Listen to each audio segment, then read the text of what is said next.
The following is a presentation of iRacing on PTR TV. We'd like to thank all of our channel partners for their support. Please like and subscribe to the channel, and we hope you enjoy today's broadcast.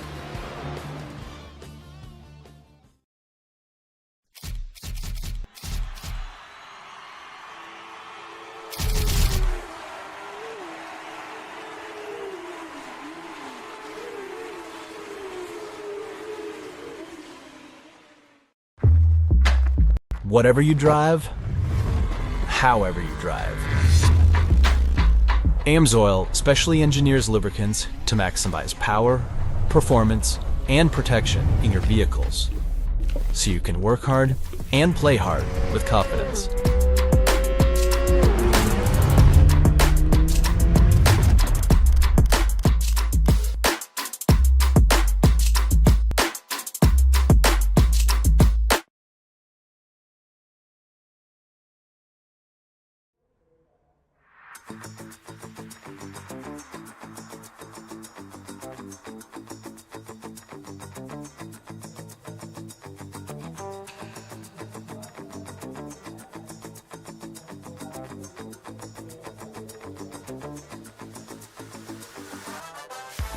A regular season has come to a conclusion, and now we set ourselves on the playoffs. Rather than concluding the playoffs at Daytona, which the real world does, we're going to start it there at a lottery track, at a wild card track. Will we end up with a 3-wide photo finish, or will we have cars upside down on their lid? Well, we got 85 laps to sort out those answers, and we're happy to have you for the ride. Welcome everybody to PTR TV for today's coverage. The Triple Bypass Racing League, their playoffs here at Daytona. It is the On Edge 85. Gonna be myself, Corey Silva, in the booth and in the production truck, and of course my partner here with the channel, Mr. Brad Dalton, to help me out with the call. So Brad, a very, very dangerous way to start off a playoffs. You have drivers wanting to cement themselves into their playoff future, and the most interesting way to do it here, 2-3 wide drafting track. Yeah, good morning, good afternoon, good evening, everyone, depending on if you're watching this live or if you are, of course, a driver watching this replay, or you're just reminiscing later. Yeah, this is going to be a very, very interesting one to watch. I think it's appropriate that this is called the On Edge 85, because I'm going to be on the edge of my seat for about 86 of these 85 laps here. 11 drivers trying to race their way forward, and I'm very, very nervous, but excited to see how Daytona treats them.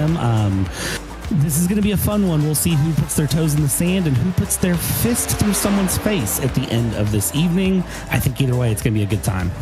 Well, you said toes in the sand. Wasn't that Zach Brown? So I got my toes in the water, and Yep.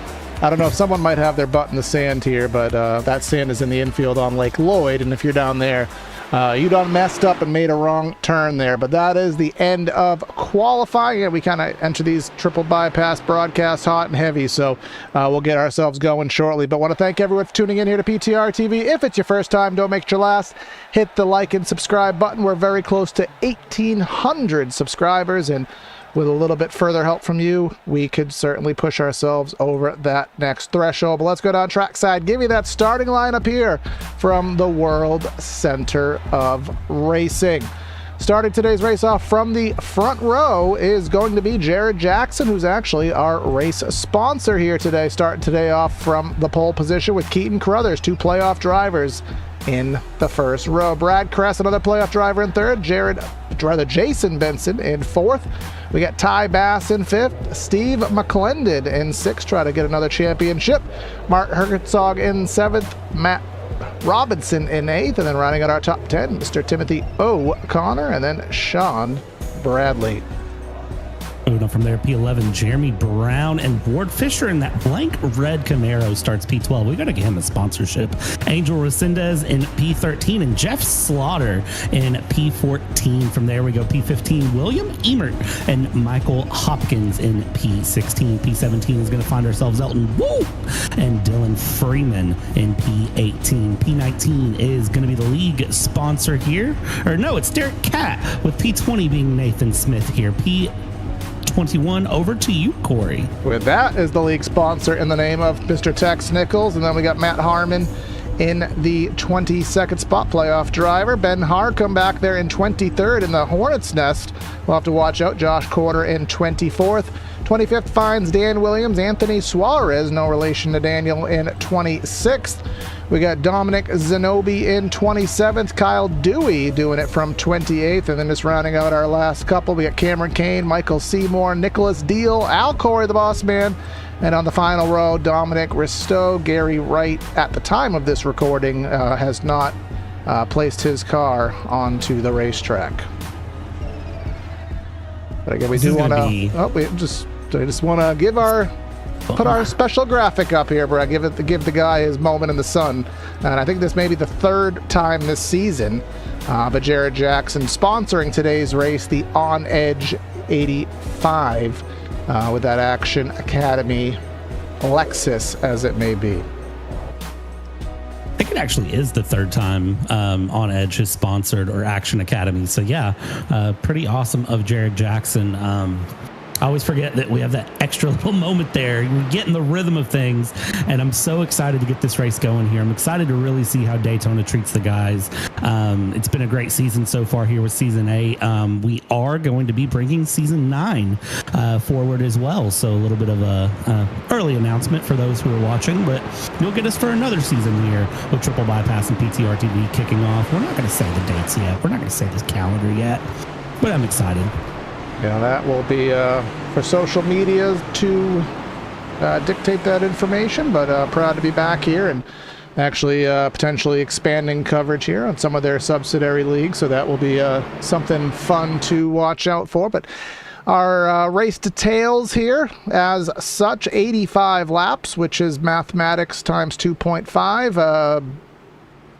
Math, I don't know, 180 miles. I'll leave you for the calculator on that. Our stage is at lap number 30. We got 3 sets of Goodyears, 1 backup car. That will probably come in handy. Our fixed sets, our fuel load, and I did get a little privy to some information. Our keys to the race, our fuel run will be about 32 laps. Potentially you could hypermile that a little bit further, depending on your skill. Watch those temps on the drafting and the tandem pushing. And again, it's the playoffs, it's Daytona, risk reward. How difficult do you want to put your car at a spot? Do you want to hang at the back? Do you want to risk going for it? 212 and a half miles coming at you here as the pace car is getting ready to peel off here, Corey. Predictions all over the place for how this race goes, but intense is what this is going to be. Into the Geico restart zone here, and it looks like green flag is out. We're going to be underway here for round 1 of playoff racing.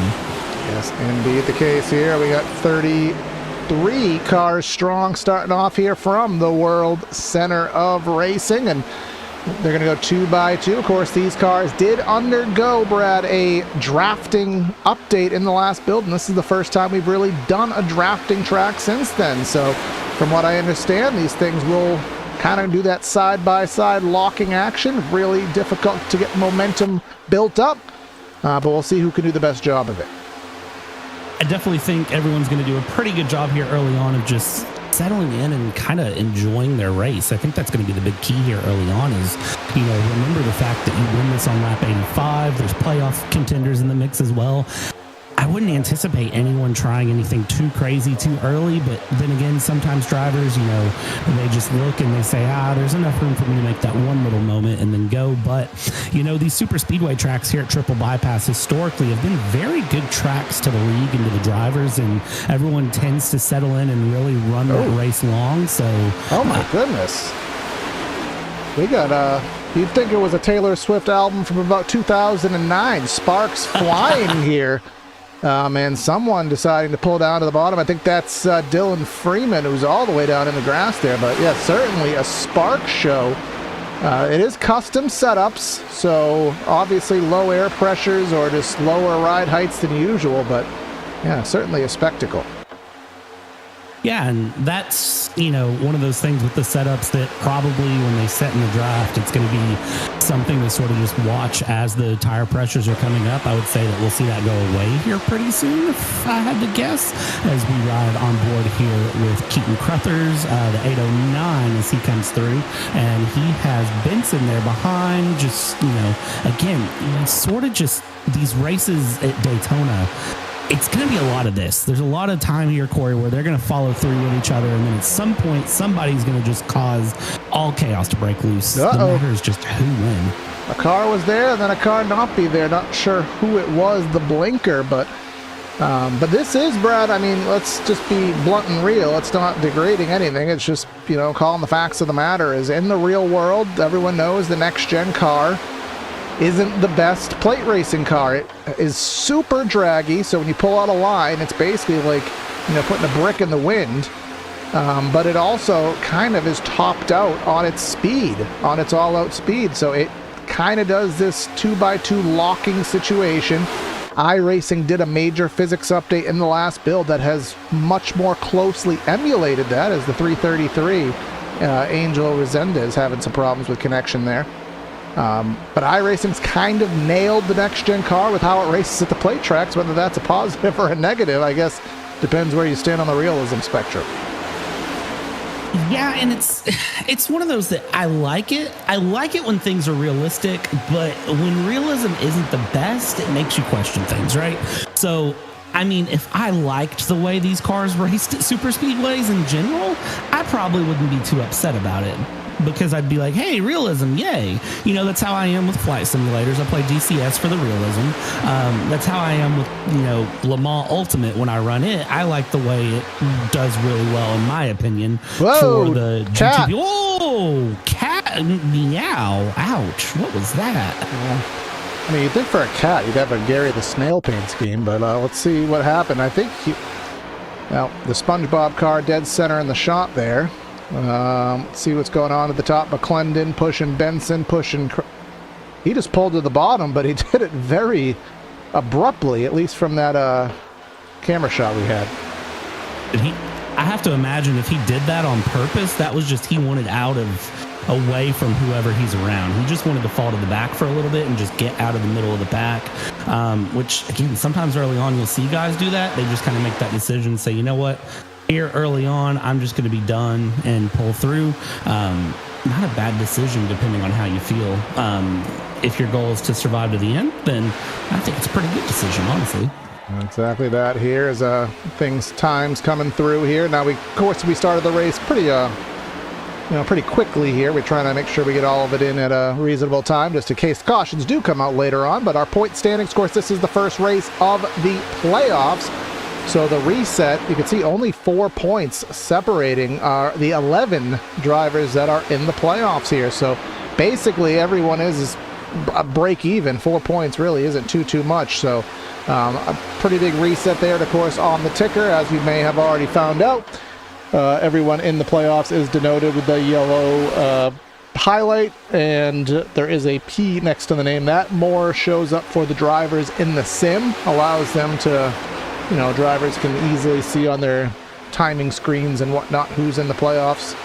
Because there is always that, contingency, bro. When you're a driver who's not in the playoffs, you have every entitlement to race as hard as you can, but you don't want to be, quote-unquote, that guy who kind of ruins it or gets too in the way. Someone's going to be that guy, though. Let's be honest. Those P's, there's a couple guys here in the field that are going to see that, and they're not going to care. They're going to just go, okay, cool, you've had a good season, yay, whatever. And that's a podcast topic when it comes to opinions on the playoff system, I'm not going to lie. Oh, that's been pretty big in social media this week for those who follow it. It has. Yeah, it has. But, some of these guys are going to look around and they're going to kind of see it and they're going to go, okay, whatever. You have a P next to your name. I'm still going to race you. So be it.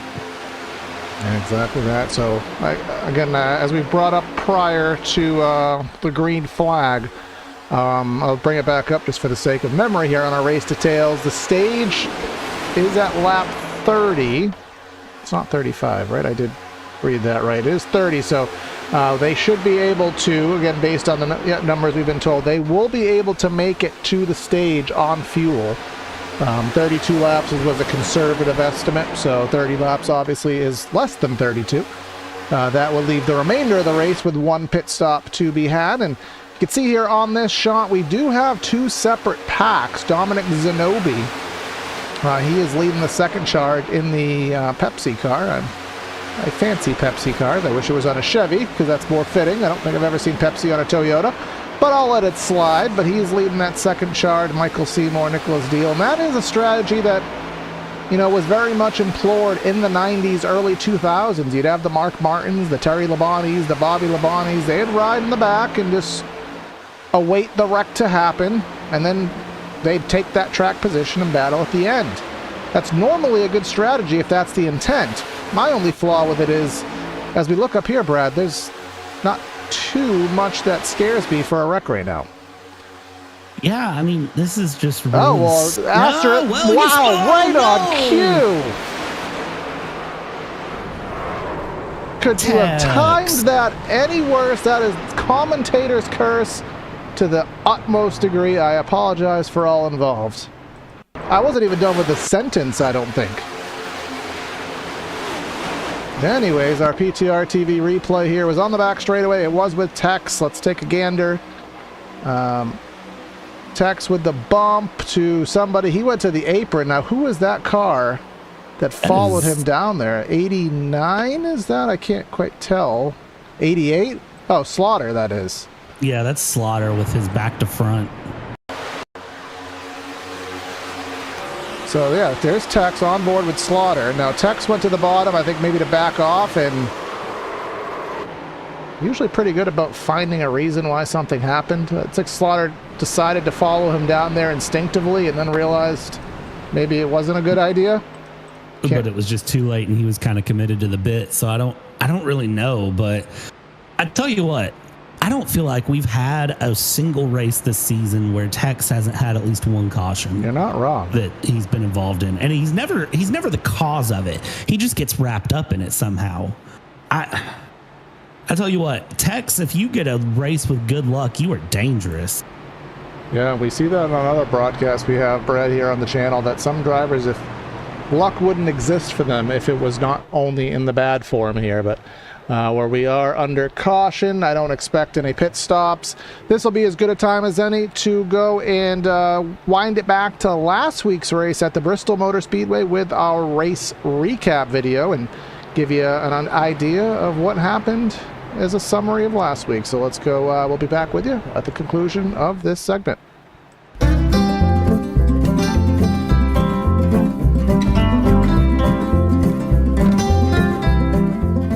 July 20th, 2025, the Triple Bypass Nichols Oil Pros Series lit up Bristol Motor Speedway for 200 laps of short track chaos. The half-mile bull ring produced 6 leaders, 5 lead changes, and 13 cautions that slowed the field for 52 laps in a gritty, high-contact showdown. It was the last chance for drivers to qualify for the season championship playoffs, with only the top 11 getting a shot at a TVP trophy. The Corgi Airstrike 200 took over the race, with CAC ringleader Ryan Hyatt sponsoring the race. Like a fairy tale story, Hyatt, piloting car 7, came roaring from 22nd on the grid to take an unforgettable victory. He led 50 laps and finished 0.2 seconds ahead of the field. What an improbable drive. Right behind him was Mark Herzog in car 57, who also made a huge statement. Starting 9th, Herzog clawed his way up to the front. He didn't lead any laps, but was glued to the leader's bumper at the finish. Brad Kress, driving car 9, was in the mix all night. He started on the front row and led 35 laps along the way. His fastest time was a scorching 14.6 on lap 122, and he crossed the stripe in 3rd, just 0.6 seconds back of Herzog. Jared Jackson quietly brought home 4th with a steady effort, and Mike Weida rounded out the top 5 with a solid run from 13th on the grid. The Corgi Airstrike Corporation made this race at Bristol one for the league record books, and a big congratulations to Ryan Hyatt on the victory. We hope you enjoyed this Triple Bypass Nichols Oil Pros Series recap. We'll see you next time.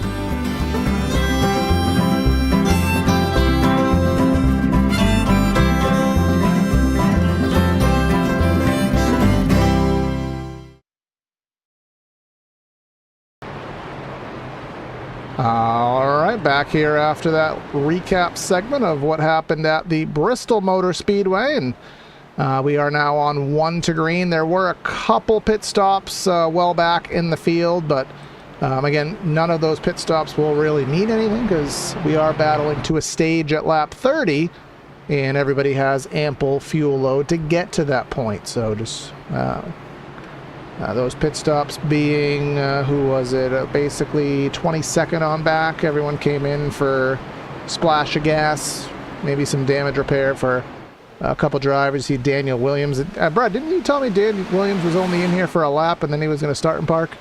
He's on vacation by now. That's what he said he was going to do. He said his laptop was updating, so that way he could come in, run some laps to get counted for being there, and then he was going to leave. Obviously, he lied to us, so I'm just going to note that one down. We also did warn the drivers we were going to roast them, so just know that he's now target number one. Yeah, well, we said we'd roast them when they race, like, not... Well, my exact quote was, I will roast them more than all the turkeys on Thanksgiving Day if they drive like they're playing Mario Kart with a D-pad. I haven't seen that extreme yet, so I'm still feeling in a generous mood, but that has plenty of time to change. Give it time. I think if we give it time, the night will go and things will get interesting before the end of the day. We'll sit and wait and see what happens. Well, I'd hope it gets interesting, and again, I expect a lot of patience here, as again, very early, still guaranteed caution to be had, and our race sponsor, Jared Jackson, has led every lap, and he'll try to continue that trend going. Ty Bass is going to be pushing him. Herzog going to be pushing the car on the outside lane, and that outside lane did not form at all, and that's going to give Jared Jackson a very easy lead, and that great Clips car, I believe that's O'Connor. Pardon me, it's Brad Kress. He'll get to the inside. Now Herzog out by himself. And as he comes through, going there to the high line alone, shouldn't be alone for long. Doesn't look like it there, as you see some cars start to pill out there. Brad Kress goes through, and well behind them, you can see the 51 there. McClendon was trying to decide low, high. Finally committed to the high line there. So you've got that group, that 5-pack there, including McClendon, including Jeremy Brown, and I believe Kyle Dewey is in there as well, as they are going to go through. And then McClendon dives down low, so single file except for 4 cars. That's an interesting one that you don't see a lot. Yeah, I mean, and mind you, this is something you see the P, usually it's at... Brad, we're going to have to grow up and get over that. Normally that would say the name... Oh, shut up, you were doing it earlier. Usually it says the name is the P that was put next to the driver's names does kind of conflict with some of the overlays, but we're going to fix, work with admin for that next week. Again, it is important to them that the drivers have an easy indication of who's in the playoffs, so we'll sort that out. But that was McClendon that we were on board with. And you have Brad Kress, in the plate races that I've seen him in, he is one of the aggressors. He's not someone who wants to sit and just ride around. And this aero package is very frustrating for someone like Brad, because you know what you need to do, you know how the draft works, you know that you have guys behind you who want to make the draft work, but ultimately the car just doesn't do what you need it to do, which doesn't allow you to go anywhere. Yeah, and that's always kind of the most interesting part of everything, I'll be honest, is that you know what needs to happen, you know what to do, and really what gets interesting for me is how do you overcome it. And unfortunately, in a situation like this, there's nothing you can do. You're just riding the wave at this point. You're riding on good feelings. You're running on just pure hope. You're hoping that Herzog behind doesn't absolutely send you to the shadow realm on the exit of 4 there with the bump drafts, and you're just really hanging on here and following it through as they complete another lap here, hit lap 17. Down towards turn 1 they're going to go, hold it on 2x2 and send it around for another lap here. Jared Jackson lead. Jared Jackson lead. I think he's led every single lap. And remember, we still have it. I was going to say, do we have a fallback pack? And we still do. It's only 4 cars this time. Now Tex is in there. Tex is 1 lap down and did use the fast repair. So it's good that it's there, but now you don't have that reprieve if something else happens, and I think something else almost happened mid-pack there in the realm of Derek Catt. A huge gap has formed behind him now. Well, we got the time, so let's just kind of gander around here, try to figure out what happened there. Stack the field up.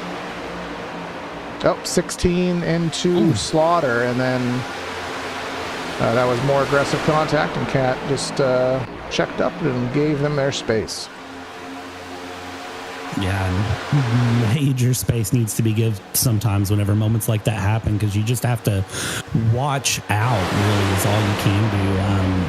When you're in the back of the pack like that and things start to go off, if it's near the front, you have time to react, but typically it's not going to be near the very front where things get crazy. It's going to be kind of right behind that, more towards the mid-pack. So, I mean, that's what we see right now going through, is that really the front 5 are stable where they're at, and then it's 2x2 from their back. So you're not nearly as out of danger as you might think you are as we go through here, and we're just kind of watching everyone go through, and the cars, nobody seems stable.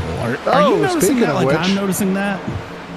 Yeah, and I wonder, this setup, I wonder how it feels as Slaughter makes an aggressive move to get to the inside in that silver car behind, who is he in front of? He's in front of that Pepsi car of Zenobie, that is. But I wonder if it's the setup where it is dragging, because obviously when the car is dragging, it's not getting maximum grip, because it's just friction. It's extra friction. It's going to make the car push, make the car slide. You're not getting that. And a Daytona has enough speed to it where handling kind of is a thing to a small degree. So I wonder if all that bottoming out is doing anything. It seems like it is here as we watch, and that doesn't surprise me a bit as we watch everyone go through. And I mean, they're just, at this point, if you're in that pack again, I think you settle in for the long run for the survival, but it seems like just survival is not on anyone's mind. Everyone wants that one position up, that other position up, and they're sort of just slowly working their way forward as they can. But if you're Jared Jackson, you're just cruising. You've got Ty Bass behind you. I mean, you two just connect together and just cruise through. Ty's not going to put any pressure on you early on. So I would just look at your windshield and just go. But anyone behind that, yeah, I don't envy these drivers right now. 2185. Yeah, I'm wondering. I'm trying to figure out the balance, and we've covered, I believe we covered Talladega, if I'm not mistaken. I don't remember. I think we did. I know we covered Atlanta, and in those races that we did cover, these guys were aggressive the entire time. So I'm still trying to figure out, as again, still having some blinking there in 6 with Angel. I'm still trying to figure out exactly if it is the car in the drafting package that is leading to this style of racing, or if it is the drivers showing the patience. And based on everything that we read in the chat and we were involved in today, Brad, I would be hard pressed to believe the drivers are being patient, because they even expected this to be calamity ridden. But maybe they all went in with a similar mindset and just trying to chug some laps by. But remember, we have a stage in 8 laps. Yeah, I have a feeling that right now the guys just know that they need to get through. Try not to make silly mistakes. Try to hold on here and settle it on. But man, also, I don't know if you remember this, but we covered a race earlier this year at Daytona where somebody blinked inside somebody. And I'm really hoping that doesn't happen here in this league like it did in that other league. But yeah, we did cover Talladega all the way back on the 1st of June. Over 2 months ago now, almost. But yeah, I'm thinking these guys are really just trying to ride things out. There's somebody pitting in, getting out of the way. That is going to be Daniel Williams. Yep, so maybe he didn't start and park because he didn't want to cause any controversy here, so he ran a couple extra laps. And so they used to do back in the day. They do a start and park right around maybe like the mid 2000s and early 2010s. They do a start and park, and when you looked at the finishing order report, it would just say transmission or just engine or just some random generic item, because there was nothing actually wrong with the car. What are we giving his excuse? Left joystick? There you go. Or just internet. Just very generic internet. Well, either way, gets his point, and at the time of this recording, he won't be last. Actually, Anthony Suarez in the Tide ride is last, 6 laps down, but Suarez will surpass Daniel Williams, who's now 2 laps down. So in 4 laps, Anthony will get 1 spot back, and if wrecks start to happen, cautions, free passes, and attrition, he may get a couple spots. But the hardest part for him is where everybody has a fast repair. Even if there is a wreck, there's no guarantee that he's going to get those spots back, because everybody has at least one reprieve before they actually have to, call it quits on the night. Yeah, it's, getting that safety net is such a nice thing to have at super speedways, because this track especially, you can be involved in an incident that is 100% not your fault, that you have no way to avoid. And that is more true than any other racetrack, honestly, here at Daytona. ARCA brake, we like to make fun of the ARCA brakes, Corey, but this is a track where genuinely, regardless of what you do, you could end up in a situation that looks ARCA brake, but there was no way to avoid it, even if you were having the best reaction time of your life. Well, Kyle Dewey, do he do it? Well, he will do his way up in the 6th place with McClendon really giving him the push. Look at that. And he's giving them the best push possible. They peaked at about 198 miles per hour, and there's 193. Everyone's so tight on that bottom line, so he's not able to kind of double draft, if you will, and grab that extra suck up. But here they come. Usually the inside lane will lose momentum on entry with the checkup, but no checkups to be had. As you can see the 31 degrees of banking here. Got to witness that 31 degrees of banking last time I went to here to Daytona, and I'll tell you, it is so much different in person than the sim will depict. I ran up the tri-oval banking, and that was difficult, let alone doing double that. They wouldn't let you go in the corners, but if you do a track tour here, they'll let you go on the front stretch. I put my signature right at the start of the tri-oval banking, and yeah, it is rough to walk up that banking, and then I went for the Rolex, and I'll be going back again in January. Can't wait. But, this camera right here, that was roughly my view, about maybe 10 rows up from that. I sat really low because I was cheap, but even sitting really low, the only thing you really couldn't see from my perspective was the press box in the middle, the Daytona, like the victory lane press box. That was really the only thing. I was able to see Priest's car upside down on the back straightaway, a half mile away, from maybe 8 rows up, surprisingly. It is amazing the visibility you get at Daytona. There's really not a bad seat on that front stretch grandstand. Where I went, obviously, I went for the Rolex, so being able to see everything was a big deal for me. But I sat a bit higher than that. I sat about here for the race start. Oh, gosh. And, of course, we're getting spicy. Blinking. Oh, and 3 wide. Let's just mix blinking and 3 wide. That is a great decision here. Let's see how this ends up. I see wiggles. I see wiggles. Weeble wobble. Do they all fall down? No, they're holding on. Yeah. For now. This ain't an OF age, but it's certainly getting spicy here in the back of the field here. That 333. You have to wonder what the drivers are saying on the radio. Like, bro, we can't race like this. We don't know where you are. We can't push. You're here. You're not there. And it kills the momentum. It creates stack-ups, as we see right here. On board with Sean Bradley. Now McClendon's going to go 3 wide on Ward Fisher here. And then now McClendon is going to be first in line behind Resendez here, who's having the case in point. He was getting ready for a bump draft, and the card, fell out of the realm. And the thing is, a lot of times the driver in that position that's blinking, sometimes they're not aware that they're blinking, even though, usually if you have an internet issue, you get the pop-up from iRacing that tells you, like, hey, your internet. But a lot of times the guys aren't paying attention to that. Brad, this is Brad, we're coming to lap 30. This is coming to the stage. Remember, our stage is at the start of the designated lap. So this is actually our run to the checkers for the stage. It's going to be Jared Jackson. Looked like some guys tried to make a break there at the start of at the end of that lap, and tried to make a run forward and just weren't able to. As you saw, everybody kind of up front, they weren't getting, last lap crazy, but they were certainly looking for a move. And that tells me already that the end of this race is going to be wild.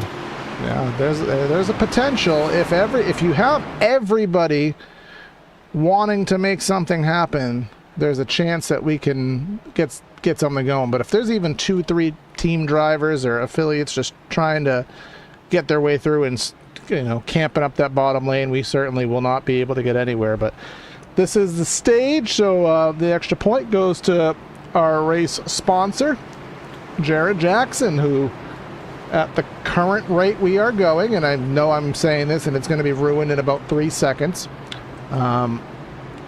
if he gets off pit road first, no, I guess that's not. I'm trying to come up with a plausible scenario where he could lead every lap of this race, which usually you'd never say that at a plate track, but I mean, if the cautions fall at the right time and the pit stops fall at the right time, it is physically plausible. Yeah, that has actually thrown me off a little bit. Like, usually I don't get thrown off from things here, but no, the fact that Jared Jackson could lead every single lap of a plate race has kind of thrown me for a loop, because that's a interesting situation to be in, but I'm really, curious to see if he does it here. We'll see how pit road treats him. Is no surprise, everyone and their best friend is into the pits here. Let's see how it goes as Jackson's coming down all the way down the pit lane, and he will get a good safe stop, I have to say, in that Lexus, which, yes, I'm aware it's not a Lexus, but give me a break here. He has a Lexus on the front, so we're going to call it what it is, and let's see how he exits. Race is out, race is hot, gets to the cone first. Gotta love that P1 stall. What? Tex? Alright, I have questions and I do not have answers. What is the question? What in the hell happened to Tex? Oh no. Oh no. I don't like when that's the question. Is that a hardware failure? That has to be a hardware failure. There's nothing else that could be. He downshifted. No. He was in second and he went to first, which with a sequential transmission is actually very impressive to be able to do that, because with an H pattern, plausible. We all make that mistake, but with a sequential, that's more impressive. Saying that nice, he pays the bills here, so I don't want to get on his bad side, but that's impressive. Man, I was hoping that wasn't that. It went through my head for a millisecond, and I was like, no, that wasn't what that was. Dang. And he already used his fast repair, so he doesn't have a way around this one. So hopefully the damage, well, I don't know if the engine is catapulted. Obviously, the engines don't like that. They don't like that RPM spike. And the transmission certainly doesn't like it, but we'll see if he's able to get back out here. And I know we're supposed to have a talk with Jared Jackson, but that may have to wait. I do not see him available. All right, perfect, because we ran out of time anyways. So...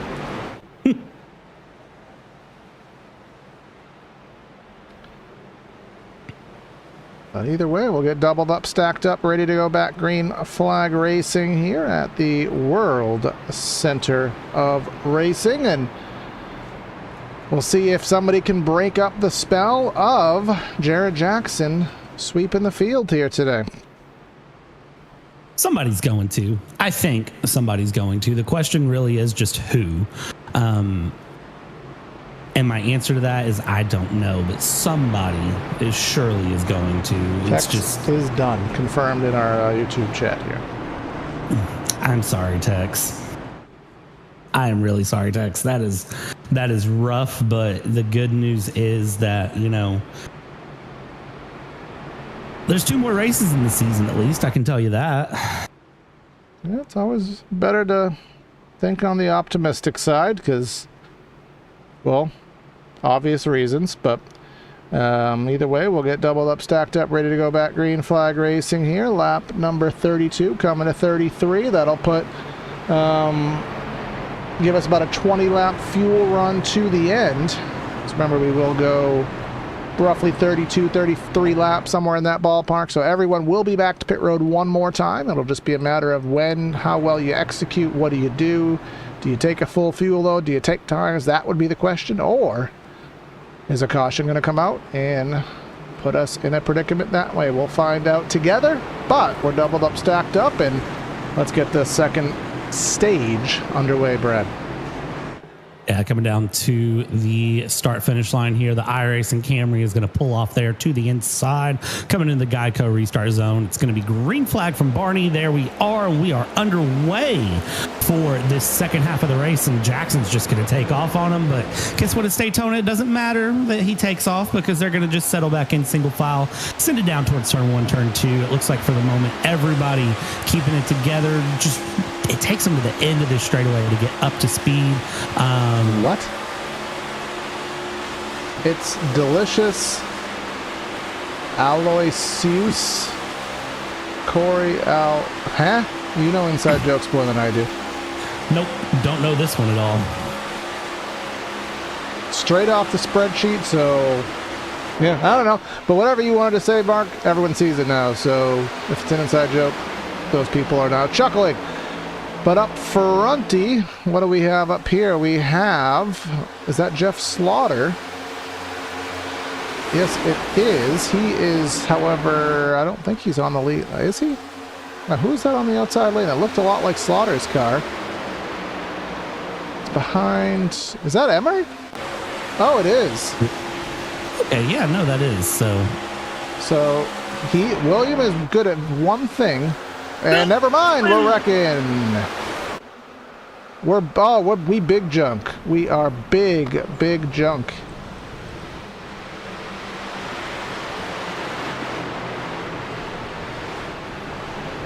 That is the second time tonight you've said a driver's name and then just...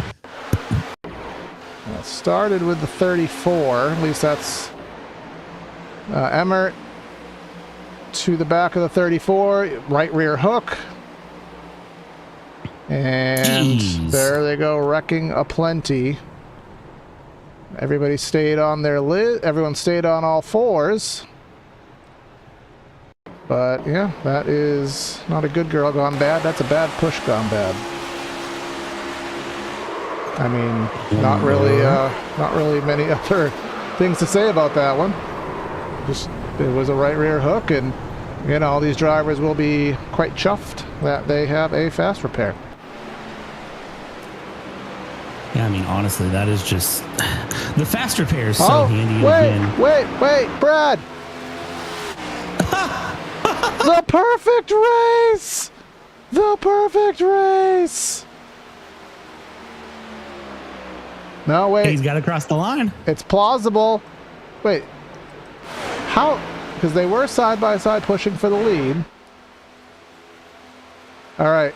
I mean, it went almost halfway, so we'll have a... No, he's not available. I was saying we'd do our sponsor interview, but he's not available. But,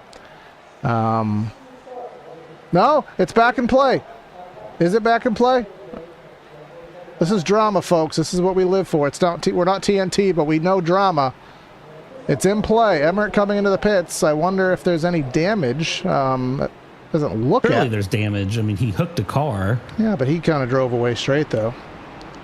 Yeah, you got a good point there. But this is well out of any plausible fuel window. See if any tires go up. No. Looking on the back end, not using any... he's not using any fast repair, so there must be some level of damage. Fuel and go. That's a lot of fuel, but or no, then he's there's just some trying kind of to damage. get damage repaired outside of fast repair. So yeah, perfect run is still on. So but from what we saw, it's plausible to get some of it back. And there goes Suarez. He is now 5 laps down. And he's passed Tex Nichols, he's passed Dan Williams, and in one more lap he will have passed Cam Kane, so that will put Suarez first 1 lap down and 30th, excuse me. So if there's 5 more cautions, that 023 might still be in it. It wouldn't surprise me if it was. That's, again, just one of those things. Welcome to Daytona. Indeed, welcome to Daytona, indeed. Oh, what the... I'm sorry, I just got heavily distracted, but I'm good now. You know those apps where if you buy something, you click on the affiliate link and then you buy something and then you get like cash rewards for it? Yes. I bought something from I bought a bike rack for my minivan for my vacation that you will be covering in about 2 weeks' time. Hopefully you remembered it. You remember it, right? Yeah, this is our banter that I usually say off air, but I'm saying it on air because we need filler talk right now. But yeah, I bought something, a bike rack through an affiliate link, and I just got an email saying, hey, you just got $25. And I'm like, huh, wait, what? And I'm like, oh yeah, I used the affiliate link. So if you're looking to buy something, folks, look for affiliate links, Capital One Shopping, Fetch, Rakuten, Ibotta, something. There's money to be had if you need to spend it. Wise tips from Corey here on PTR TV. Everyday knowledge, vital information for your everyday life. If you watched all that in 1998, you would get that reference. But one to go here in the restart, not in the race. We have yet to eclipse the halfway point. But Jared Jackson still batting the perfect ball game here. He's got Ty Bass, and if there's one driver in this race that is not patient, I can say that from both a broadcast perspective and I've raced with him perspective. That is Ty Bass, and he will try to get that broken in no time. Yeah, Ty Bass is definitely going to be in position to go through and try to get this run. It wouldn't surprise me a bit if he is able to knock this one out of the park and break. You did a funny there because we were doing baseball jokes, and you did a baseball pun. You're welcome. I knew where that was going. You're welcome. Next, we just have to get a baseball mode into Bristol iRacing now. Can we? They actually did put Bristol in the MLB 25 game. Not enough for me to buy it. I don't care that much about baseball, but actually it's pretty cool that they're going to have Bristol Motor Speedway in a baseball video game here. A lot of side talk here. Hey, Corey. Hi, that's me. Daniel Williams in Discord. Kudos to the broadcast. You guys nailed the roasting. Joystick is the fitting reason for me out of the race. PS5 controller, not ideal. Called it. Oh, that was in the Discord? Yep. All right. I don't think I actually roasted, but maybe you did. Maybe you've been. Maybe I'm becoming too nice in my elder states's age here, but still riding the high off a good Brickyard 400. I won't spoil that for anybody who hasn't watched it, but it's Sunday night and you're a part of a NASCAR series, so if you didn't watch it, I guess that's kind of on you. But either way, pace car is in. Can Jared Jackson continue his streak? He's going to go early in the zone here. Take that green flag, lap number 38 here. Ty Bass will drop to the bottom in front of Timothy O'Connor. And to the top we have Crothers and Herzog, but we'll see if they abort and try to pull back in line. Nope, they'll show dedication. There goes Hopkins pulling in there. Yeah, Hopkins pulling in there, going through, and let's just watch how these lines develop here, because that's always the part that gets interesting to me, is not necessarily how things develop through 1 and 2. It's the backstretch where you really see drivers sort of pick their pros, cons, pick their friends and their enemies, and you sort of just watch and see where it happens, because this is always going to be interesting. Just what they decide to do. Just watch them sort of figure it out. Don't focus on the blinker car, Corey. Yeah, I mean, even with blinking, though, everybody holding on here, crossing the line. Jared Jackson, the perfect run is still on, but Ty Bass, it looks like, is settled in behind Jared Jackson. The teammates going to work together here for a little bit.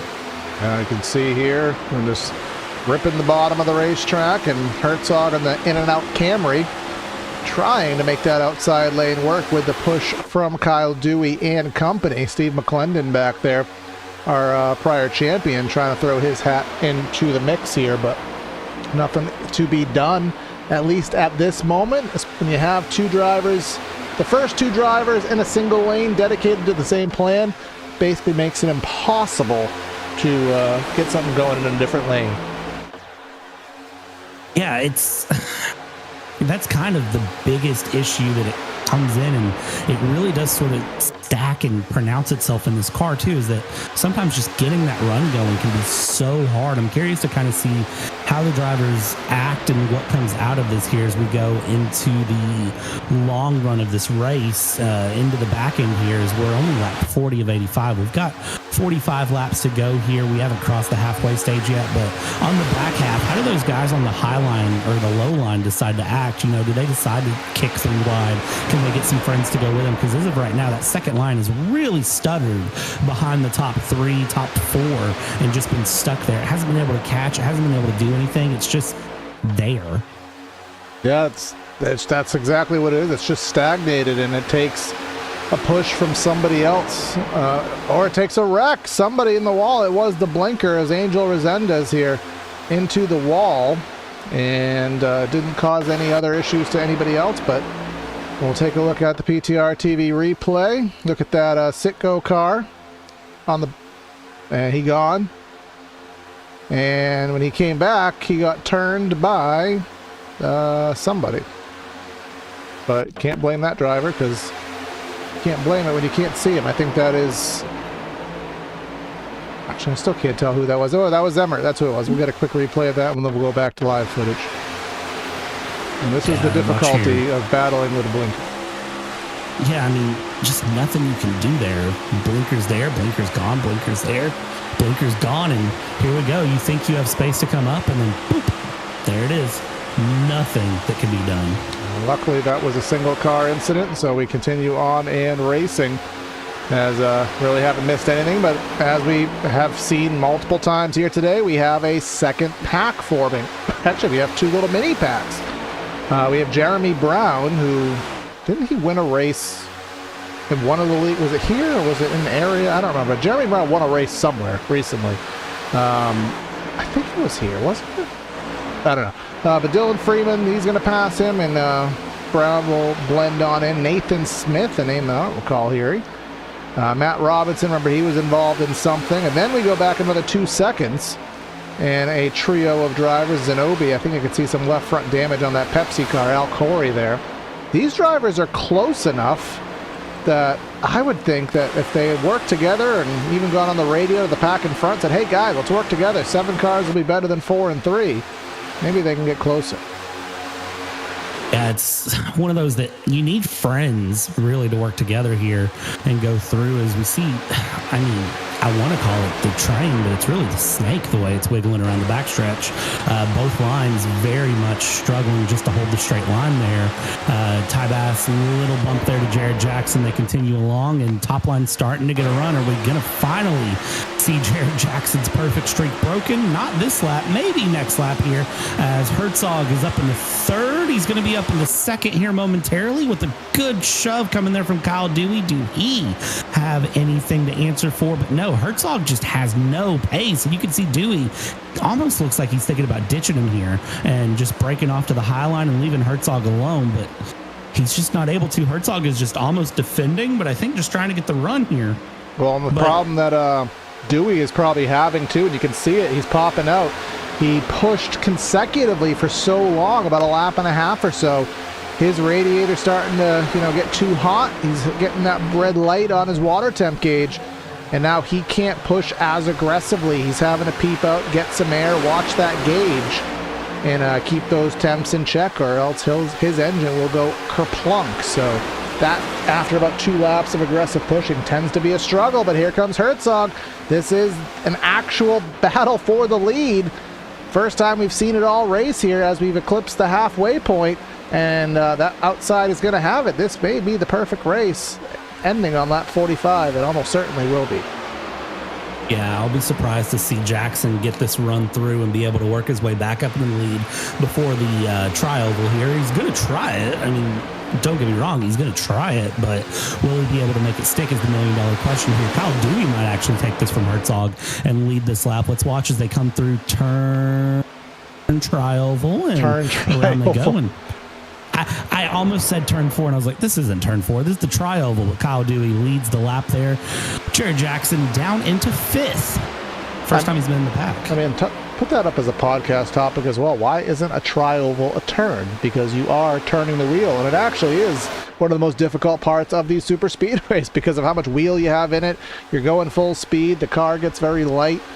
But for some reason in oval, they don't call them turns. So that can podcast topic for another day. But the perfect race is over. So we'll now have Kyle Dewey leading this thing down with Mark Herzog in second. Jared Jackson back to third. He still is the highest of the playoff drivers, which is a statistic that he can hold true to, because typically these plate races, you just want to persevere and get through it. It's not so much a matter of winning. Of course, that's nice, but it's just a matter of getting through a playoff plate race. Getting through the race is the hard part, let's be honest with ourselves here, but it does seem like the guys are doing a fairly good job of doing that all the way through. I've been watching that second pack there just quietly sit in the back. They haven't really been losing time. They haven't been gaining a lot of time there, and it kicks off with the number 31 of Dylan Freeman. I mean, he's sort of been sitting where he's at. Gap is at about 6 seconds to the leader, and it's not really a horrible position he's found himself in. If there's another caution, I mean, he'll close in really quick. And I have a feeling that, even this backpack here with Dylan Freeman, Jeremy Brown giving a big shove there, could still find their way forward here, these four working together. Yeah, they'll need a little bit more help, a lot of it more help here to make things happen here. But of course, round one of our playoffs, we have a 3-race round for our playoffs rather than a 1-race finale. See triple bypass doing something the NASCAR should be doing, more than 1 race. We got Daytona here. We'll head to the Phoenix Raceway on August 3rd, and you'll actually be covering the championship race there, Brad, because I will be out of state. We will be finishing up our championship at the Darlington Raceway on August 10th. So a very difficult round. You got a lottery track, you got a flat 1-miler, and then you got probably the hardest oval track on the circuit to conclude our championship here, season 8. Yeah, this is going to be a really, really good one to watch through for the run to the end of the season. Again, just looking at those final couple of rounds, I'm excited to see how they play out. You're probably going to get to hear me really go on a fit next week. I have beef with Phoenix, but that's a me issue, but it'll still be fun. These guys always put on good racing, and it's been a fun season so far, and I'm excited for next Brad. season. Give us the beef. No, why would I give it this week when I can save it for next week? All right, fair. Let's just say it has to do with a certain thing that's called a yellow line and track limits, and maybe it's because of my road course history, but yeah, I have a strong opinion about track limits. Yeah, and I'm on board with that as well, as somebody who does do this roundy turn lefty as my primary form of motorsport here. Who is that to the outside? Who is going down a lap? That is Matt Harmon. Going 1 lap in arrears, and that number 28. Let's see how much damage he has, if we can get a perspective on that number 28 automobile. Actually, doesn't look too bad. Let's see, the spark situation has not gotten better. He hasn't used his fast repair, but he is in position for a lucky dog if we wreck. And remember, we still do have a pit stop to be had. We'll switch our timers on the ticker to stints. So we're 20 laps in out of an estimated 30-ish, 30 to 32, somewhere in that ballpark, maybe 35 if you really stretch it. Either way, we're about 10 to 15 laps away from a pit stop, which sometimes pit stops are a source of cautions when everyone's trying to woe up and get slowed down at the same time. Yeah, it's always interesting to see how the drivers handle those green flag pit stops. They're not easy, honestly, even though, you kind of think it should be. The hardest part, honestly, of the green flag pit stop is getting down off the track. And drivers, sometimes they do it well, sometimes they do it bad, and sometimes there's just ultimate miscommunication for who's going where for what. And I don't really know what it is that does that miscommunication. The only thing I can assume is it's guys just not getting on the mic and saying, hey, I'm pitting in, or, what's the keybind? Is it 1? That just fast chats it that says, pitting in? Or, you could pit without telling people. I'm not going to advise it or recommend it, but you just have to make a concerted effort and pull to the inside lane without slowing up. And here comes Jared Jackson. His perfect race has been ruined, but he is going back for the lead, and it got quickly taken away. Nichols' deal. What's the deal with that move? He just threw the 12 out to pasture there. And he has a humongous divot on the front end of that car as we're 3 wide here for a brief moment. 12 is going to push that 92, but let's look at the rear deck lid. This is on board with Herzog. Look at the damage to that number 92. He certainly is not going to be able to lead a train with that front end damage.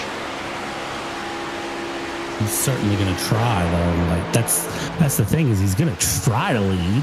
It's not going to be pretty, but he's going to try to make it work, and it's just not going to sustain as drag worthy as these cars are already. Have an extra drag, and it's just going to be that little divot on the hood. That's just going to be an extra scoop of air that just slows that thing down. Currently, Jason Benson with the push from Steve McClendon trying to make that outside lane work. Somebody all the way to the bottom of the racetrack, and they were splitting Derek Catt.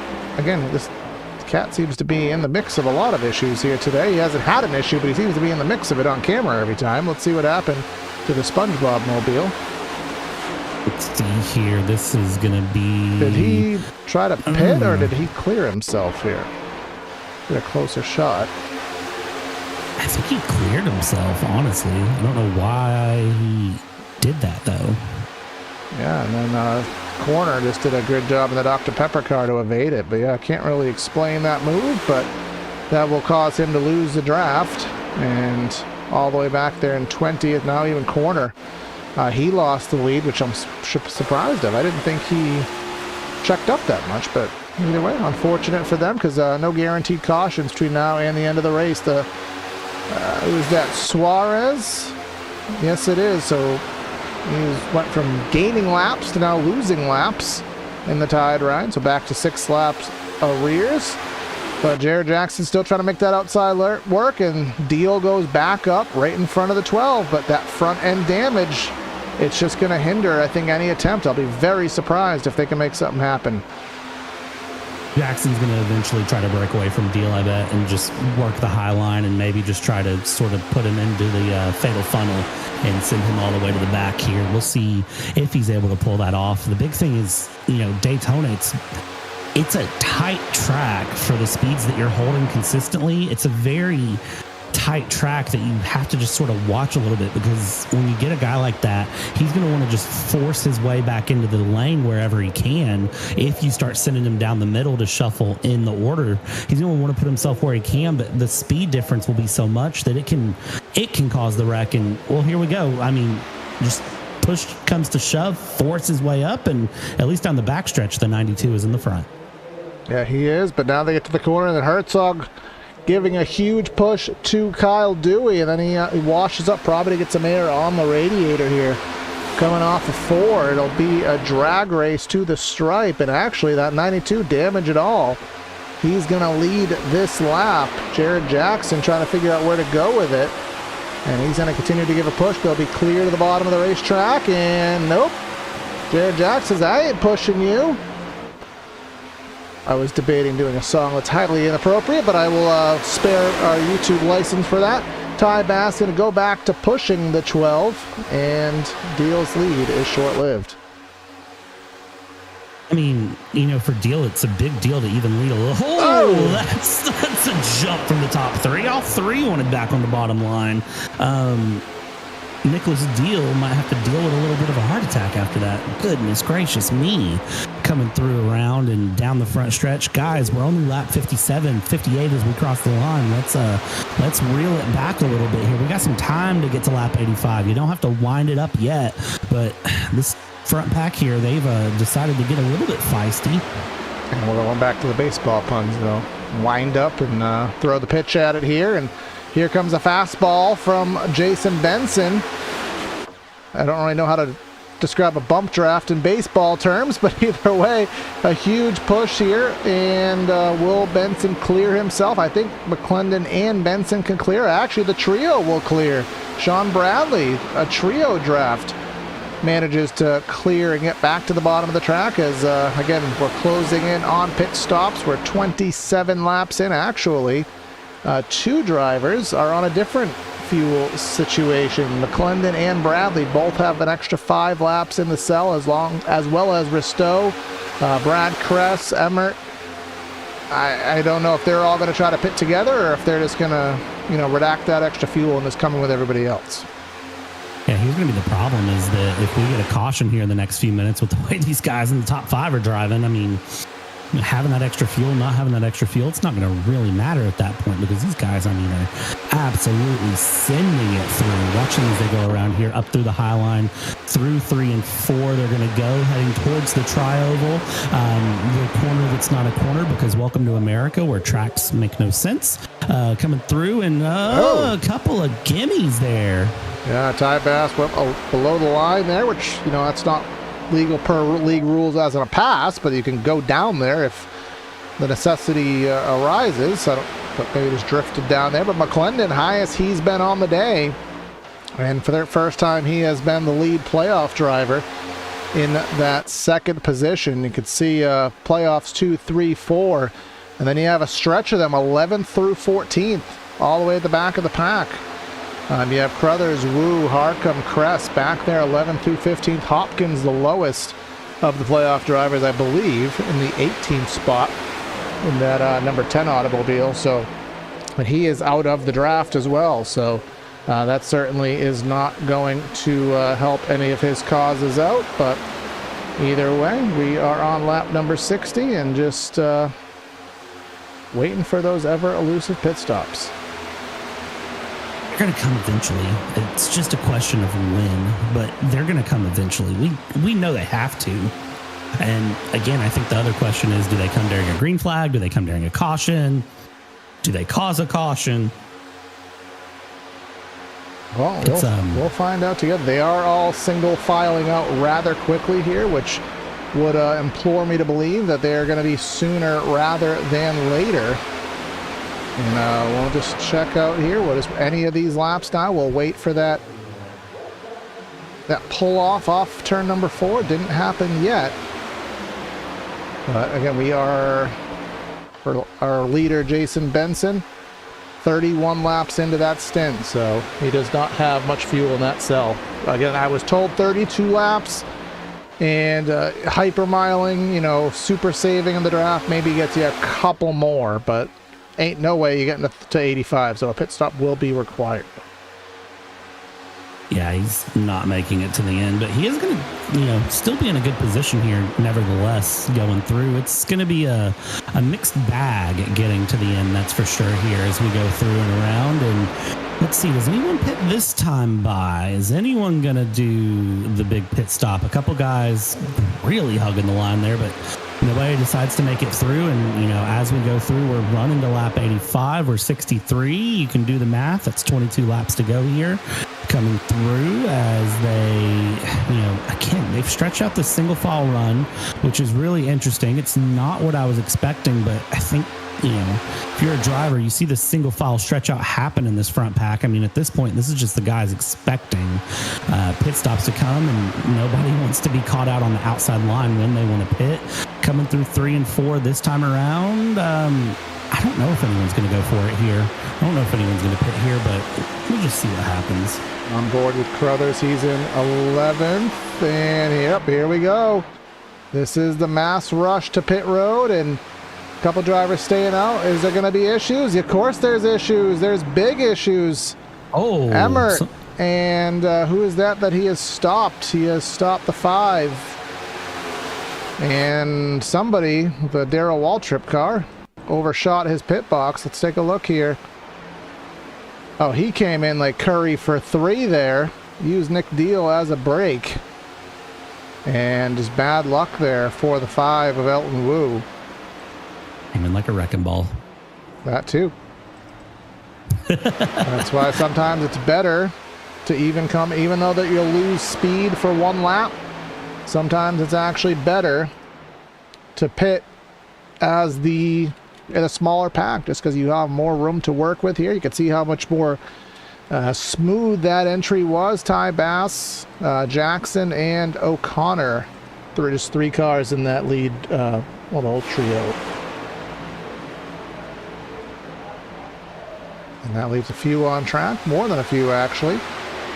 We have, about 5, 1, 2, 3, 4, Hopkins all the way back to corner, so about 7 drivers in this next pack. Most of the consensus has been fuel only, about 9-second pit stops. That's been relatively the normality here, so maybe 2 tires and a half tank of fuel, 2/3 of a tank of fuel should get you to the end. I think so, yeah, and that'll be a good position to be in here. These guys stay out for another lap at least going through, and for the guys that are only hitting lap 30 here, I gotta wonder, is it worth it for them just to go ahead and pit now and just sort of hit that reset button, or are they going to stay out for a while? And hey, is that Al Corey I see up in P9? Silent Sleeper Al, who is probably going to be trying to race his way there. He's been very quiet tonight and hasn't really caught himself up in anything. He's pulling into the pits here, got a couple of guys coming with him, which is always what you want. And let's see how he ends up going through. And look at him staying all the way down in the box, making sure he doesn't get hit, and clean stop. All right, and then we'll watch the rest of them, which every lap they stay out is less fuel that they need to take. But, if a caution comes out, it's not going to mean anything. They're not going to gain anything out of this. They're 30 seconds ahead of the leaders. And it takes about 30 seconds to do a two-tire and fuel pit stop here. But that doesn't account for getting up to speed. So realistically, probably would take 40 seconds to get up to speed and blend out. So they'll still end up behind the draft as they were prior. But coming out, and what will be the lead pack is what here is on the screen. And Benson right back to where he was, but now he has McClendon and he has Sean Brownlee pushing. Jared Jackson back to fourth, Ty Bass in fifth within this pack, which again, this should be the lead battle once that top pack makes their stops. Watching here, and there's your top pack coming in as they go through. Everybody hard on the brakes. Looks like everyone got down to speed coming through, and Jeremy Brown will lead them through. And, again, they can take slightly less fuel. They can have a slightly shorter pit stop. Let's see if it shuffles anything up for them as they go through, as the lead pack is about 15, 16 seconds back here coming through. Some guys are already out and going. On board there with Benson leading this pack as they come around. There's the start-finish line, and it looks like a lot of these guys are out, but they still need to get up to speed. Yeah, no chance. No, they might catch back up to this pack here in a few laps, but we'll just have to see. Well, remember, they were behind. They were out of the draft even before that. They may, and this is a super stretch, no pun, because that's what the name of the backstretch is, super stretch. No, they're not even going to be able to tag onto this pack. They'll get a little bit of tow from it. But that pack, anything usually without of a second you're gonna run out of steam on. So Jeremy Brown, Nathan Smith, they'll fall back. They're already 6 seconds back, so they will need a caution flag. And now we are back to single file with 18 laps left to go. This would be as good a time as ever, probably, to do it through the field while they're single file and pit stops have completed. Jason Benson leading this thing down with Steve McClendon in second, playoff driver. Another playoff driver, Sean Bradley, with another playoff driver in the form of Jared Jackson. Ty Bass running in fifth, Timothy O'Connor in sixth, playoff driver Keaton Carruthers in seventh, Kyle Dewey in the eighth spot. We have Herzog in ninth, and then Ben Harcum, playoff driver. We haven't spoken about him too much tonight. He is in 10th. Going on from there, P11, Jeff Slaughter in the back-to-front car. And then P12, Ward Fisher in the sponsorless red number 84. From there, we're going to go Nicholas Deal. He's been a big deal there. Look at him making a dive there in P13. Jeremy Brown in 14th. Nathan Smith will find his way into P15. P16 on the night, that's Dylan Freeman. With P17 coming around there to Matthew Robinson. P18 on the night, Brad Kress leading this pack, another playoff driver. P19, Donald Risteau in the 19th position, and 20th is Elton Boone running a Red Bull paint scheme. And we got Emmert here in 21st. He has had a chaotic day. Josh Corner in the 22nd spot, excuse me. Derek Catt in 23rd, last on the lead lap. That right front's not right fronting for Michael Hopkins, playoff driver. That's not good for him. Al Corey is in 25th, off the lead lap, as with Michael Seymour. Zenobi 27th, Matt Harmon 28th, Anthony Suarez 29th, and then Tex is in 30th, the last driver registered in the session, although he is out of the race. Not sure what happened to Hopkins there, but obviously that car ain't doing things that it's supposed to do. Oh, yeah, and it's... Might as well try to find out here. We've got a little bit of time, so, this is a guess. I think I know what happened. Avril Lavigne made it complicated. Is exactly what happened there. That's a bad hook gone bad. So, but the second time we've seen that done tonight. I know it happened to the 333, I think it was, at one point or another, but that'll be detrimental to Hopkins' playoff endeavors here, because with 3 races, don't really have a lot of buffer room, but we're single file, and okay, that's kind of how these playoff races, these plate races work in the real world. We're 2-3 wide, we're hectic, but then when time comes push to shove, they kind of sizzle out because everyone's afraid to lose positions. They know how difficult it is to pass, so everyone's afraid to lose positions. So you really have to trust that the people around you are going to make the move with you. And until you gain that trust, you just kind of stay in line and wait for that hopefully to happen. I mean, if I'm Sean Bradley right now, I have Jared Jackson behind. Jared Jackson is very clearly going to want to be up in front. So Sean Bradley is probably going to feel a little bit more confident to make that move. But the thing is, as soon as he ducks out of line, Steve McClendon's going to come with him. They're just in front of him. And as soon as they duck out of line, Jared Jackson goes with you. You end up in a weird position where if you're Jared Jackson, you make the move and everybody in front and behind follows. And I mean, at that point, the line just stays the line. You're not really changing anything there as it goes through. You've got to have the trust that other drivers come with. But the thing is, everyone's going to go with. And again, as you said, these cars, we could talk for hours about how hard these cars are to pass in. And it doesn't matter really what track it is. These cars just don't seem to hit the mark for passability when it goes through. And, you know, with 12 laps to go, I'm hard-pressed to see if anyone's really going to try to force this thing into something crazy to the end. Yeah, at the end of the day, right now, our top pack is 8th. There are a couple extra drivers in that pack, Al, Corey, and Seymour, but they are off the lead lap. So actually, I'll take that back. I would say they'll probably just sit there and ride, but Al raced me when I was in 6th when he was 30 laps down. So Al may get himself into this just for the fun of it, maybe to help somebody out. But either way, you're guaranteed. Was that a little too aggressive, Brad? You saw the replay. No, not at all. You saw the replay of that, right? Yep. Yeah. Anyways, train of thought. You're guaranteed a top 8, which in a 30-car grid, 33-car grid, a top 8 is good. So the risk-reward of not doing anything is not that drastic, especially because, you know, Dewey, he's not in the playoffs. Ty Bass not in. Benson, O'Connor. So the risk reward is not that high for some of them, and it's a lot higher for others because, you know, McClendon, Bradley, Jackson, they want to get as high as they can. There is a little bit more pressure with Crothers to maybe pick a couple off, but if they just sit and ride, it's not really that big of a deal. Yeah, I mean, live to fight another day. That's really all I've got at this point is live to fight another day. It's the best that you can do, especially with 3 races in the playoff run. If you are looking for that playoff, I wouldn't force anything.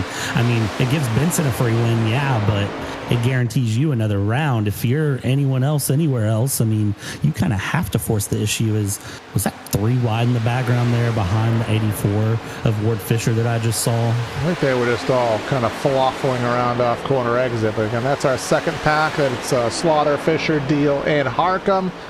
We go back at 13 seconds to a duo of sorts. That is Jeremy Brown and Nathan Smith. And then very quickly swallowing up that gap is Brad Kress, Elton Wu, 2 playoff drivers who are not in ideal situations.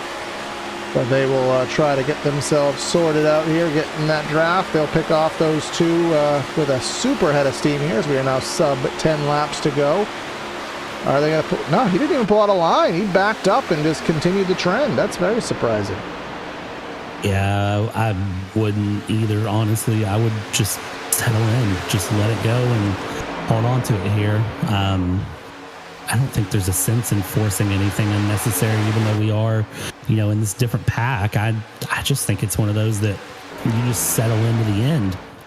Yeah, and Brad, this is why, I'll tell you, I was talking earlier about the technicalities of, you know, the fact that the next gen has so much drag, the fact that handling doesn't come into play, it's foot to the floor, the car is basically at terminal velocity. It can't go any faster, essentially. That's why Atlanta has actually put on some of the best racing in this drafting style, because they're not at terminal velocity. The car creates runs. You're off the throttle. You're getting handling in play, so therefore you can create runs. You can, as a driver, manipulate the situation without necessarily needing help from behind. And again, the next gens, I don't fault the drivers here. This is the next gen car. The drivers don't have full control of the situation. These cars are as fast as they can go. Pulling out a line by yourself is a death sentence. So, I mean, if you watch the real world, we're emulating it pretty closely.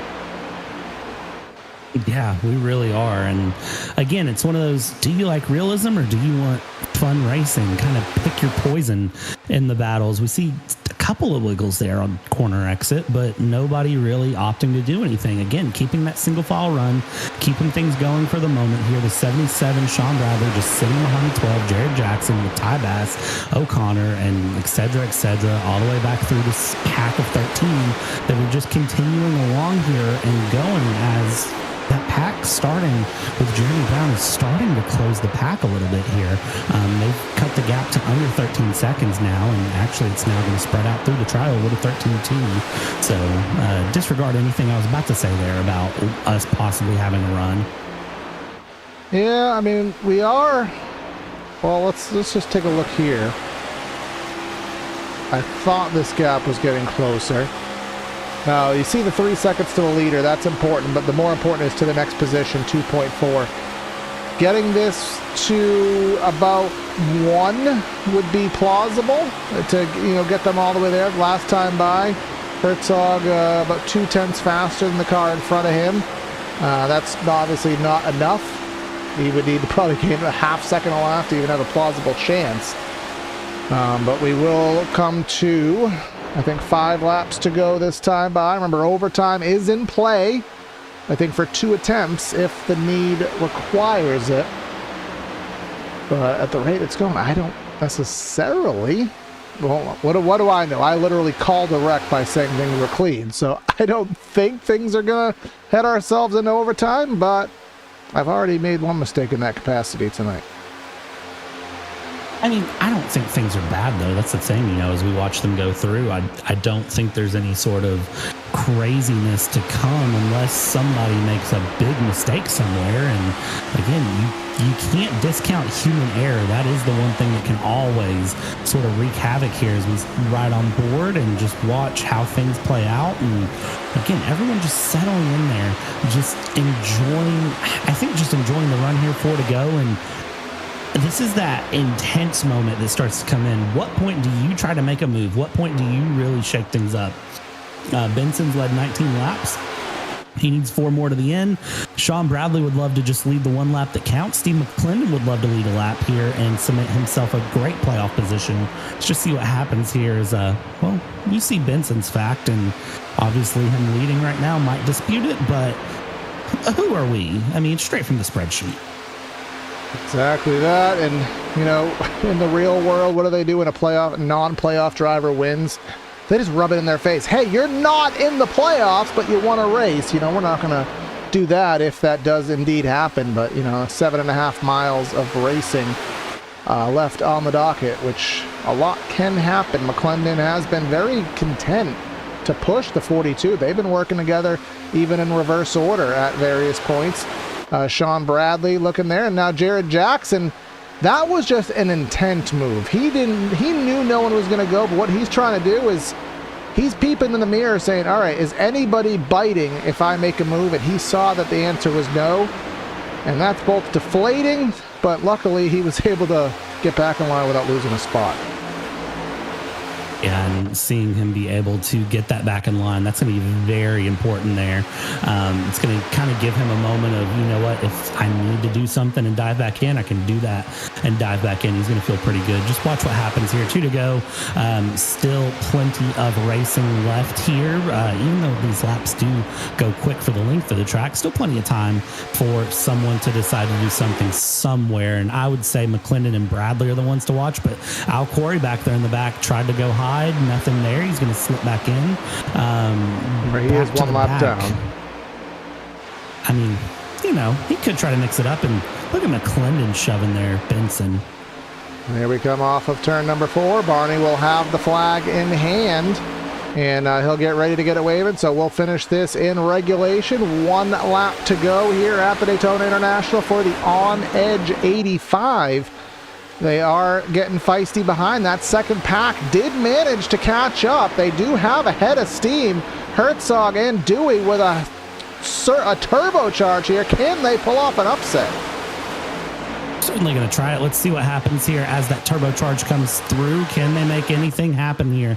Coming down the backstretch, going into 3. Wiggle down, go high. Pick your lane, pick your poison. But McClendon here definitely going to be looking, going to be pushing. Here we go through 3 and 4. What's going to happen? Coming through 3 and 4 here. Tandem draft. Will he pull out a line? Will McClendon try to pull out a line high or low? The bottom is blocked. He's going to go up to the top. He's going to have a head of steam. Coming to the checkers. Photo finish. Who got it? McClendon preliminarily got the win by 7 1/1000ths. To quote Larry Mack, he timed it perfectly. And that is what Super Speedway. Yeah, that's why you don't write off a boring race until the very end, when they pull out and surprise you there with a photo finish. Let's pull it out here, and you can see he pulled out of line right there. And then we'll just forward this to the end, and I think I can do a slow-mo shot here at the line, and we'll watch it come into shot here. Try to get that exact photo finish coming into shot. Boom. Yep, there it is. Wow.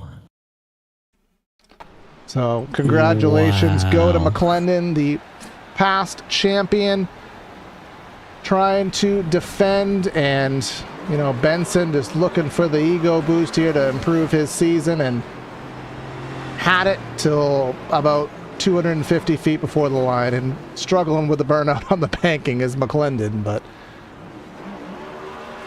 he'll burn it on down here at Daytona. I think he's kind of stuck on the banking, and that's kind of embarrassing. He's literally stuck. How did he? He's stuck on the banking. The rear wheels are not connected. I think the diffuser and the banking put him in a... and that's where he's eventually going to respawn to, but let's go ahead and do our post-race show. Things we don't expect to see, Brad, but let's start our post-race show here from Daytona International. Steve McClendon gets the exciting win by literally 7 1/1000ths of a second over Jason Benson. You got a feel for him. It was in his grasp. Sean Bradley with 3rd, Jared Jackson, our race sponsor, in 4th, Kyle Dewey in 5th, Mark Herzog in 6th, Ty Bass 7th, O'Connor, Crothers, and Ward Fisher rounding out our top 10. Moving on from there, we're going to go P11, Jeff Slaughter. Nicholas Deal will deal with P12. Ben Harcum, one of our playoff drivers, in P13. Dylan Freeman, 14th. Elton Wu in P15. Derek Catt, Jeremy Brown, 16th and 17th, respectively. Brad Kress in P18. Matthew Robinson, P19. And William Emmert in P number 20. Rounding out our field here, corner in 21st, Nathan Smith, 22nd. Donald Ristow, 23rd. Dominic Zanobi, 24th. Michael Seymour, 25th. We got 3 playoff drivers, Al Corey, Matt Harmon, Michael Hopkins, 26th, 27th, 28th. Suarez and Resendez, 30th, 29th, 30th. And just to finalize our final page, Tex Nichols, Cam Kane, Daniel Williams, and Gary Wright, right in that last position. I don't think Gary actually took a lap here today, if I'm honest. But either way, let's get situated, ready to head to Victory Circle, where I believe... Brad has caught up with our race winner. Mr. Steve McClendon might need a little bit of burnout practice, but he doesn't need drafting practice with that move at the end. Yeah, Steve, first off, what a way to win a race. You timed that so perfectly. I'm beyond impressed. Talk me through that final lap and specifically turn 4 to the finish. We were... really, this win is credit goes to Sean. to Keaton, Michael early in the race. Like, we had a plan. We were going to stick to it. We stuck to it.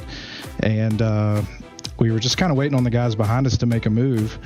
And when they never made a move, it was like, well, I guess I'll try to go make it myself. And so pulled out, tried to get a little side draft, and I think it was just enough to get by. And we were kind of questioning there when we crossed the line, because it showed Benson first and then kind of went back and forth. I haven't seen iRacing do that before, so it was kind of cool. I mean, it was awesome to watch up here in the booth. And I guess I'm going to ask the follow-up question. What happened to the burnouts? They got this thing set up low, so it high sides real easy. You got to get that CO2 in the shocks there, buddy. That's right. Yeah, the setup was great. You could push literally the whole lap. So I think when we hit a lap and a half to go, I just locked on to Benson and was not going to come off. Like I said, I kind of expected the guys third, fourth, fifth, somewhere back in there to make a run. And so I'd already kind of committed to Benson, and then when they didn't make the run, it was like, all right, let's see what we can do with it here. Oh man, we got 2 rounds to go left here in the playoff. How are we feeling about Phoenix next week? It's not one of my favorite tracks, so I'd put in a little work this week. But I mean, you know, getting a win, getting good points tonight. I hated I didn't really get any stage points tonight. That was kind of high on my checklist, is to get some stage points. Wasn't able to do that, so got some ground to make up there. But otherwise, man, just try to run up front next week, get stage points, get regular points, and I think this kind of sets us up for a good run here. Absolutely, man. Congratulations on the win there, Steve. Setup obviously great. Maybe not for burnouts, but hey, nevertheless, you get the win, and we'll see you next week at Phoenix, man. Yeah, sounds good. Just want to give a real quick shout out to all my family and friends watching. We lost my grandmother this past week, and just want to dedicate this to her. I know she doesn't normally get to watch, and I know she was watching this one, so we just real proud of it, real happy. Congratulations, man. Yep, thanks, buddy. Corey, you got second place? I do. Mr. Jason Benson, who it was going to be a good win for you, led a bunch of laps and a good little boost to conclude your season. And to quote Larry Mack, he timed it perfectly in 7/1000ths of a second, too perfectly. Puts you back in second. How do you swallow that pill? And just how you feeling overall after that race? It was a blast. I feel great about it. I'm just happy that we had such a clean race and a good finish like that. Steve did a fantastic job pushing me and getting me up there, and I just enjoyed the ride. Absolutely. Well, it's a good way to look at it, of course. And just as the leader, you know, at a plate race at the very end, and knowing that everyone is trying to make a charge and you just have to figure out where is it coming from, when is it going to happen. What were you kind of planning for in your head as you took the 2 to go, eventually taking the white and the checkers? Well, I figured you're going to have somebody break off at some point trying to start a second lane, and it's going to just make my lane slow down a ton. So it's just kind of, whoever decides to stay with you and push and win. So I just figured keep it on the bottom and see where it took me. Yep, and almost took you to victory lane, but 2 more races left here, Season 8. We head to 2 quite difficult tracks, Phoenix and Darlington. I'd say if you had to put a gander on it, which of those 2 would be more optimistic for you to have a solid run? Oddly enough, I feel pretty decent at Darlington from time to time, but a lot of that's going to depend on the setup and just how the track feels and the other drivers. But it just being a track that you really have to respect. For some reason, I feel like I do a little bit better on those. All right, man. Well, absolutely. Congrats on the solid second. Almost a win here today, and see what you can do in the next 2 weeks to round out the season. Yeah, thank you guys for the broadcast. Absolutely, not a problem. And then just quickly rounding things out here because our timer is clicking on over there. We got Mr. Sean Bradley with Brad. Don, man, great run here tonight. Started in 10th, finished 3rd. Talk me through your race, man. It was just, just trying to find places to go at the beginning. It was just sort of gridlock, and the top lane wasn't working, and then the bottom lane wasn't working. It was just really hard to figure out a way until finally, I think it was Benson, McClendon, and I on the top lane that broke through, and then everything just kind of fell into place from there. man, it was a lot of fun to watch and kind of see how things fell into place, how they didn't fall into place. Was there ever a point during the race that you got kind of nervous, things got out of hand, or was it just sort of smooth sailing, just patiently waiting for that last lap? It's funny. It was the earlier parts of the race where I was getting nervous. There was too many, shaky moves and, swerving and stuff like that was going on. And then people kind of settled in towards the end of all things. It was kind of backwards from what you would expect. Yeah, for sure. It was kind of interesting to watch and see how that played out. And I got to ask, do you think it's the same way at Phoenix, or do you think things are going to get crazy at Phoenix? I have no idea what to expect at Phoenix, to be honest. I mean, the name of the game with this car so far has been dirty air. And Phoenix, that shouldn't be too much of a problem. Unfortunately, I'm terrible there, so I'm not expecting a good run. But we'll see what happens next Sunday. Well, it's going to be awesome to watch, man. Congratulations on the P3, and hopefully we can talk to you again next week. Sounds good. Cheers.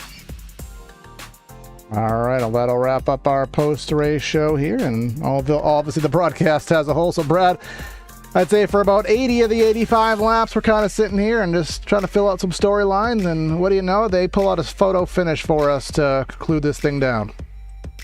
It doesn't surprise me for some reason with everything I know about this league and everything I've seen them do. Such a great run, and I have a feeling that Phoenix next week is going to be more of the same. All right, absolutely. We had some fun with this one here today. So make sure you like, share, comment, subscribe if you haven't already done so on our mission to 1,800 subscribers. We'll be back live on Tuesday, the final week of racing for the area iRacing series in 2025 on Tuesday and Thursday. We'll be back on Wednesday with the Elbows Out Racing League, and then concluding season 8 here of Triple Bypass again next week here on Sunday. That'll be Corey and Brad signing out of the booth. Have a great night, and we'll catch you next time. See you.